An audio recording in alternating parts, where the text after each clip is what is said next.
Hello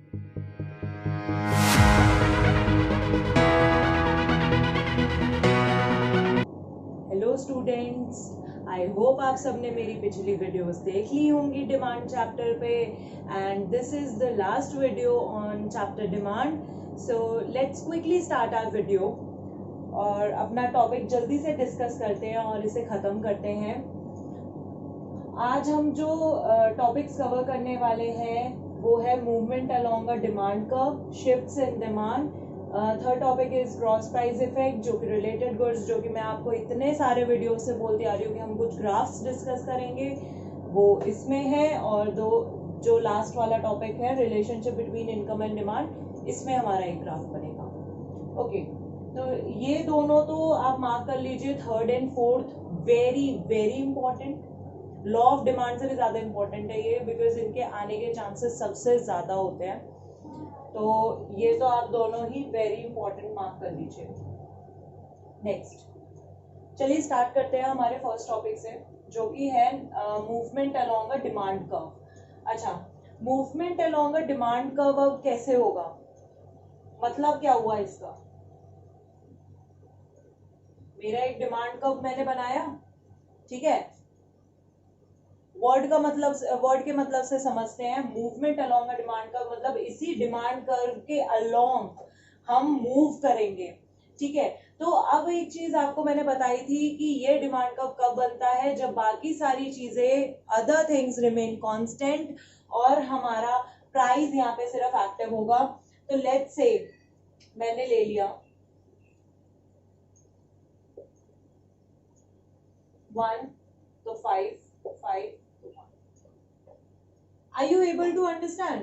यहाँ पे मैंने करा क्या है, मैंने करा है कि जब 1 था प्राइस,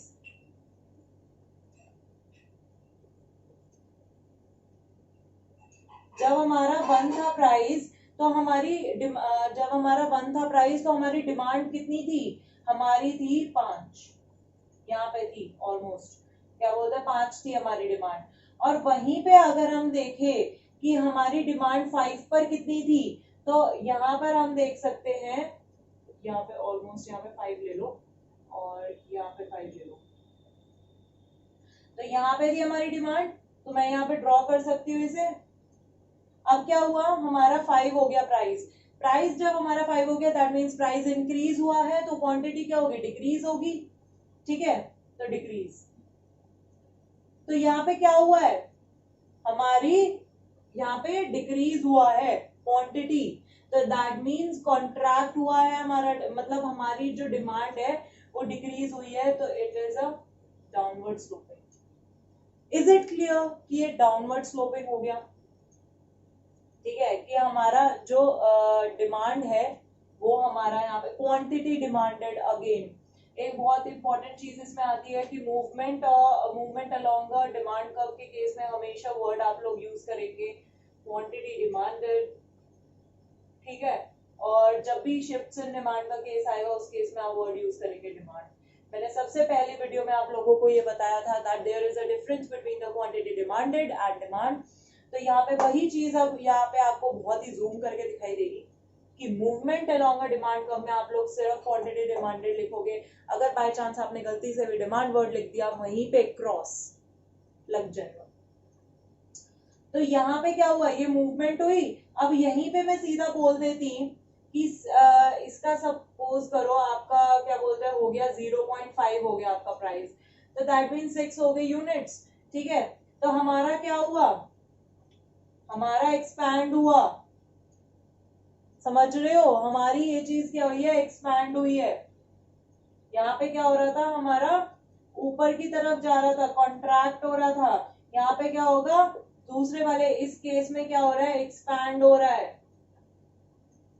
इस केस में क्या हुआ था, कॉन्ट्रैक्ट हुआ था हमारा डिमांड, ठीक है। There is a decrease in demand, decrease in quantity demanded, here there is a increase in quantity demanded. तो यहाँ पे ये बहुत ही क्लियर हो जाता है कि अगर प्राइस इंक्रीज होगा, क्वांटिटी डिक्रीज होगी, तो हमारा क्या होगा, अपवर्ड स्लोपिंग हो जाएगा। और अगर हमारा यहाँ पे प्राइस डिक्रीज होगा तो क्वांटिटी इंक्रीज होगी, तो हमारा ये डाउनवर्ड स्लोपिंग हो जाएगा। ठीक है, तो इसी से आई थिंक ये पूरा का पूरा क्लियर है। Movement along a demand curve में इसके अलावा और कुछ चीज नहीं आएगी। सिर्फ इतना याद रखना है कि here only price is active, other things are remain constant.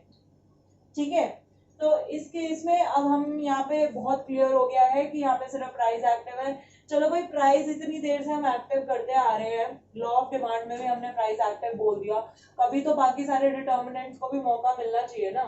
तो बाकी सारे डिटर्मिनेंट्स को भी चलो अब हम लेकर आते हैं फ्रेम में। शिफ्ट्स इन डिमांड, अब इस केस में क्या था, बहुत देर से प्राइस हमारा एक्टिव हुए जा रहा था, अब इसमें जरा उसे थोड़ा शांत कर देते हैं। इसमें शिफ्ट्स इन डिमांड में हमारा जो प्राइस है यहाँ पे वो कांस्टेंट रहेगा। ठीक है, अब इसमें क्या होगा, प्राइस को जरा मैं कांस्टेंट कर देती हूँ, पहले बहुत देर से प्राइस ने दिमाग खराब कर रखा है, डिक्रीज इंक्रीज करे जा रहे हैं, है ना। तो चलो इसे प्राइस को मैंने कर दिया कांस्टेंट। अब क्या होगा, मैंने बात करी है डिमांड की, ठीक है, अब मेरे हैं इसी प्राइस पे हमारी डिफरेंट डिमांड्स होंगी, डिफरेंट। ठीक है, कैसे, सपोज करो यहाँ पे हमारा ये हमारा एक मैंने कर्व बना दिया, डिमांड कर्व बना दिया। डिमांड कर्व को डीडी से डिनोट करते हैं, तो मैंने एक डिमांड कर्व बना दिया। अब क्या हुआ, मेरा जो क्या बोलते हैं, अब मेरा बाकी जितने भी मेरे सारे वो थे, दूसरे फैक्टर्स थे प्राइस को छोड़ के, अब उसमें ऐसे किसी में कुछ चेंज आया, ऐसा कुछ चेंज आया, फॉर एग्जाम्पल चलो एक चेंज तो मैं ले ही लेती हूँ, टेस्ट एंड प्रेफरेंसेस का लेते हैं। फॉर एग्जाम्पल एक कोई फैशन इंडस्ट्री है, कुछ है, उसमें क्या हुआ, आपका टेस्ट चेंज हो गया, भाई ये वाला जो फैशन आया ना वो बड़ा अच्छा है, ठीक है, आपको बड़ा पसंद आया, तो आपका टेस्ट एंड प्रेफरेंस चेंज हो गया उसके अकॉर्डिंग। तो क्या होगा, उस फैशन इंडस्ट्री की डिमांड इंक्रीज हो जाएगी, D1 नया डिमांड का बन जाएगा। अगर आप कह रहे हो भाई ये तो नया फैशन, ये क्या है, ये बकवासा, ये हमारा तो पहली वाली चीज ही अच्छी थी, और जो पहली वाली चीजें मार्केट में मिल रही है हम तो वही खरीदेंगे, तो उस केस में क्या होगा, उस चीज की क्योंकि आपने उस चीज को मतलब अडॉप्ट नहीं करा है, उस फैशन को मतलब आपके टेस्ट एंड प्रेफरेंसेस के अकॉर्डिंगली वो फैशन नहीं है, तो उस केस में क्या होगा, आपका demand curve left side shift कर जाएगा। दिस डिनोट्स, अगर लेफ्ट साइड हमारा शिफ्ट करता है तो मतलब हमारा डिमांड डिक्रीज हुई है, अगर हमारा राइट साइड शिफ्ट करता है तो मतलब हमारा डिमांड इंक्रीज हुआ है। और again I am saying that the price is constant, only other things remain constant वाली जो चीज थी ना, other determinants are active here. तो इसी में इसके बहुत सारे कॉजेज आपकी बुक में दिए होंगे कि ऐसा क्यों हो रहा है। इसका मैं कॉजेज मतलब जल्दी से डिस्कस कर लेती हूँ। जैसे टेस्ट एंड प्रेफरेंस में बोल रही हूँ, टेस्ट एंड प्रेफरेंस उस फैशन इंडस्ट्री के हिसाब से था, मेरा इंक्रीज हो गया। टेस्ट एंड प्रेफरेंस ऐसा है कि मुझे वो नहीं पसंद आई फैशन इंडस्ट्री, तो यहाँ पे मेरा डिक्रीज हो गया। इनकम, इनकम को लेके चलती हूँ, इनकम मेरा क्या बोलते हैं इंक्रीज हो गया, तो फिर क्या बोलते हैं मैं अपनी डिमांड बढ़ा दूंगी उस पर्टिकुलर गुड की। Again here I have not mention कि वो नॉर्मल गुड्स है या इंफीरियर गुड्स है, इसीलिए सिर्फ एक नॉर्मल सी चीज हम लेके चलते हैं। मैंने एक नॉर्मल गुड का केस ही आपको बोल दिया कि इनकम इंक्रीज हो गई है मेरी, प्राइस कांस्टेंट है, डिमांड मेरी बढ़ जाएगी, इसे हमेशा नॉर्मल का केस माना जाए। इनकम एक इंफीरियर और गिवन गुड्स का हमेशा एक्सेप्शनल केसेस होते हैं हमारे। ऐसे ही अगर हम अपना सब्स्टिट्यूट और कॉम्प्लीमेंट्री गुड्स का माने, अगर मेरे फॉर एग्जांपल ये कॉफी का है ग्राफ, ठीक है, टी का क्या हुआ, टी के प्राइसेस इंक्रीज हो गए, टी के प्राइसेस इंक्रीज हो गए तो इसकी क्वांटिटी बढ़ जाएगी, इसकी डिमांड बढ़ जाएगी। अगर उसके प्राइसेस कम हो गए, इसकी डिमांड घट जाएगी, लोग जाके चाय खरीदेंगे। ठीक है, तो इसी हिसाब से कॉजेज आप सारे बना सकते हो, अगर आपके वो डिटर्मिनेंट्स वाला पार्ट बहुत अच्छे से क्लियर है। इसमें और कुछ नहीं था शिफ्ट्स इन डिमांड में।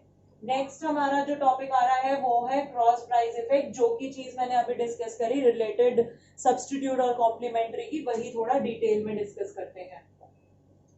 सब्स्टिट्यूट गुड्स,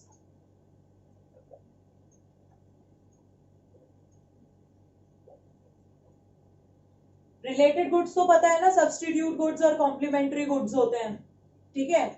मतलब दो गुड्स यहाँ पे लिए जाएंगे और उनका एक दूसरे के डिमांड पे इफेक्ट देखा जाएगा, रिलेटेड गुड्स वो होते हैं। तो चलिए सब्स्टिट्यूट गुड से स्टार्ट करते हैं। सब्स्टिट्यूट गुड में अब मैंने दो ली हैं, दो मतलब मैंने एज्यूम कर रखे हैं, टी एज्यूम कर रखा है मैंने और कॉफी कर रखा है। अभी मैंने आपको एक कॉफी का ग्राफ बोला था, सेम चीज मैं दोबारा ड्रॉ करती हूँ। प्राइस इज कांस्टेंट, कॉफी का प्राइस कांस्टेंट है, क्वांटिटी डिमांडेड वाई एक्सिस पे होगा, डिमांड इसका बना देती हूँ, डिमांड कर्व इसका ये था।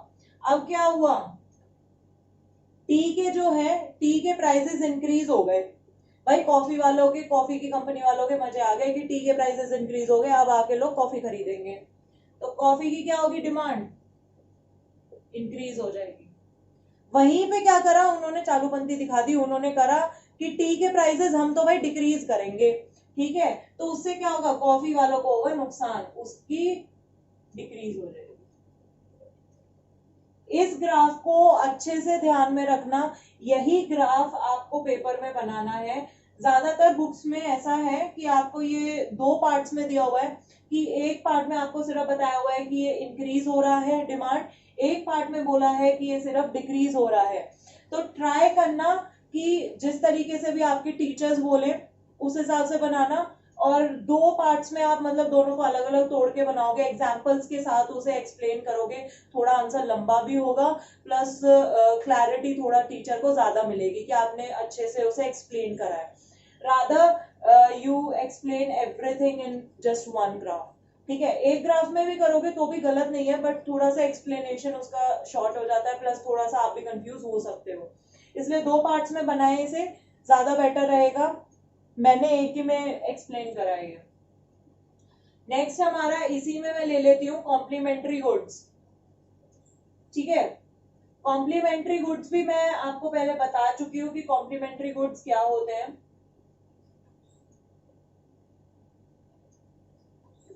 कॉम्प्लीमेंट्री गुड्स मैंने आपको बोला था जो एक दूसरे को कंप्लीट करें, ठीक है, मतलब किसी एक की डिमांड की वजह से दूसरे की डिमांड हमारी डिटरमाइन हो सकती है।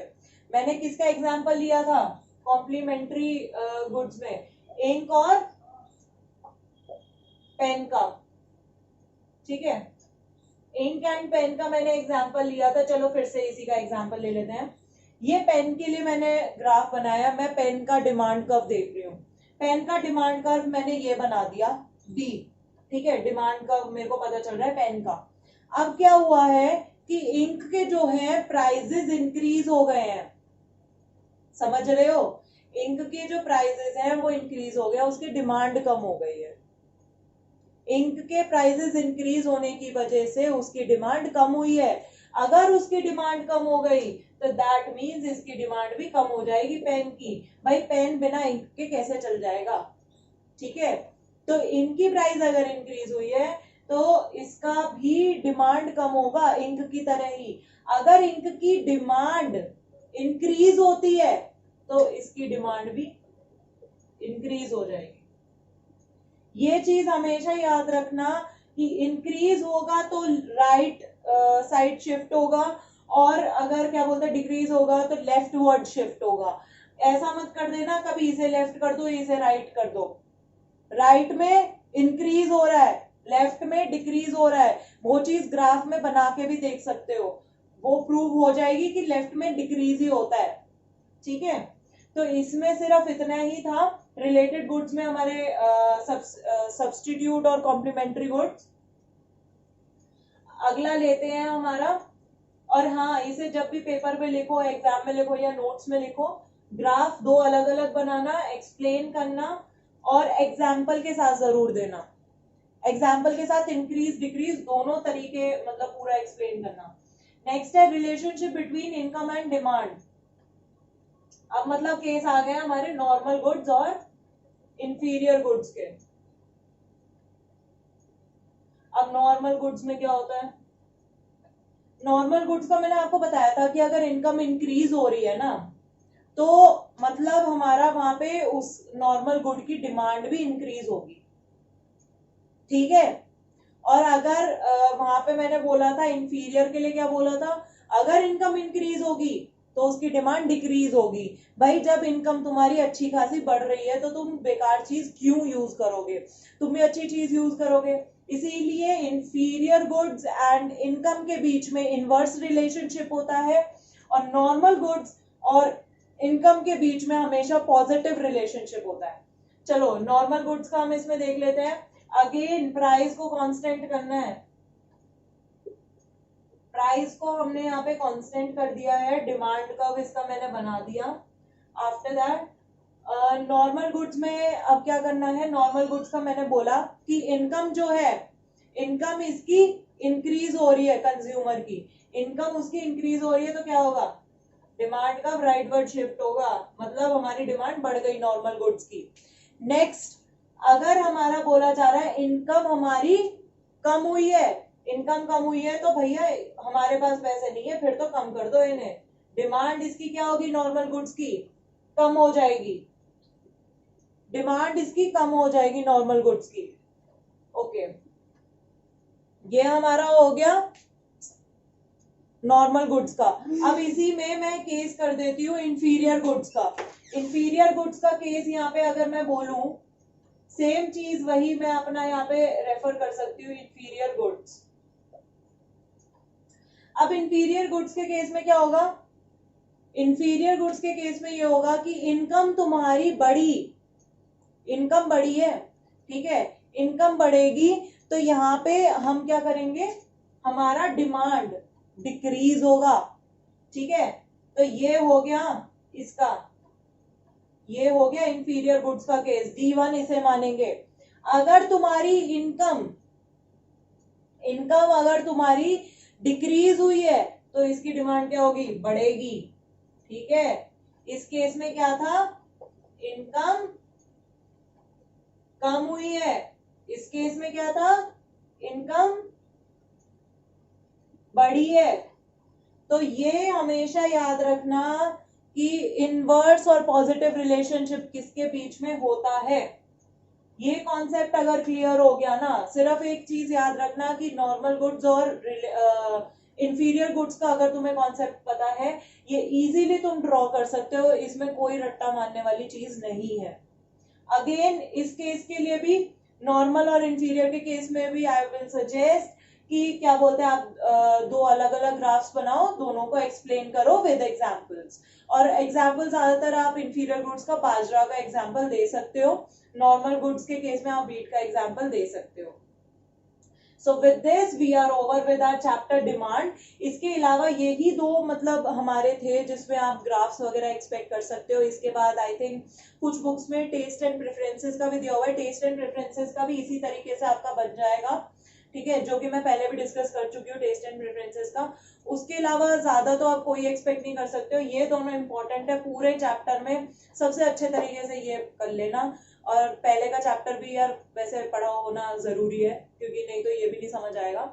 तो इस चैप्टर को अच्छे से पढ़ो, कोई भी अगर डाउट्स आते हैं तो कमेंट सेक्शन में आप लोग लिख सकते हो, क्योंकि ये चैप्टर पूरा कंप्लीट हो चुका है। अगर इसमें कोई भी डाउट आ रहा है या कोई पॉइंट ऐसा था कि वो क्लैरिफाई नहीं हुआ है, तो वहां पे प्लीज आप जरूर मेंशन करें। Thank you.